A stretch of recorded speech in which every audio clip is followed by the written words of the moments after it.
Parents have boundary issues too. Yeah. Parents have boundary issues, and we'll get there. Some of it comes naturally. I remember my dad talking to me about how difficult it was to watch me transition from 16 to 18. Oh. Because all of a sudden, his role in my life was going to be significantly changing.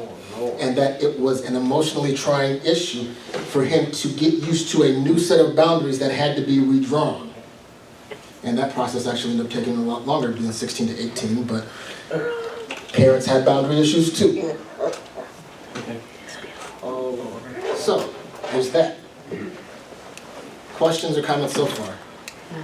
I know when I was 30, and my husband was 30, and my mother said, "You guys are nothing but eggs." So she let me know where the boundary was, because she was still telling me what to do. Sounds like mine.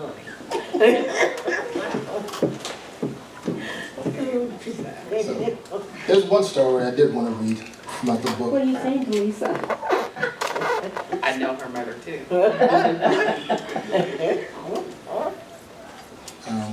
This is to begin the second chapter.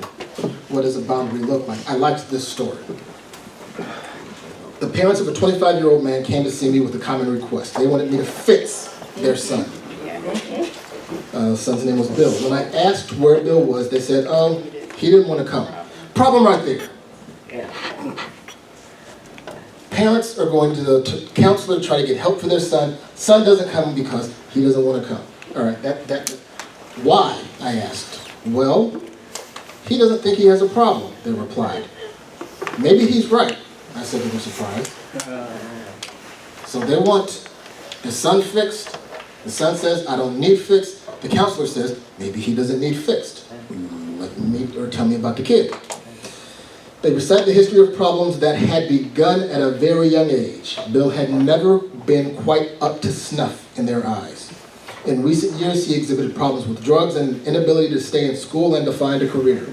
It was apparent that they loved their son very much and were heartbroken over the way he was living. They had tried everything they knew to get him to change and to live a responsible life, but all had failed.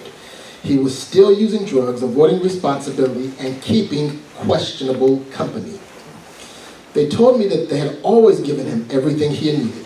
He had plenty of money at school, so he wouldn't have to work and would have plenty of time to study and for social life. When he flunked out of school or stopped going to classes, they were more than happy to do everything they could to get him into another school where it might be better for him. After they talked for a while, I responded, I think your son is right. He does not have a problem. Now, before we keep going, how many parents do you know that sound somewhat like this today?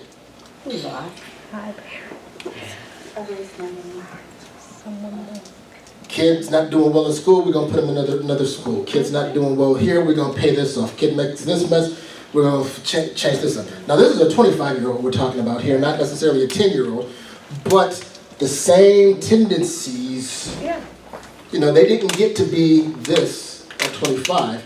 This has been the way this young man's been raised. Is it maybe, I think your son's right, I don't think he has a problem. You could have mistaken their expression for a snapshot.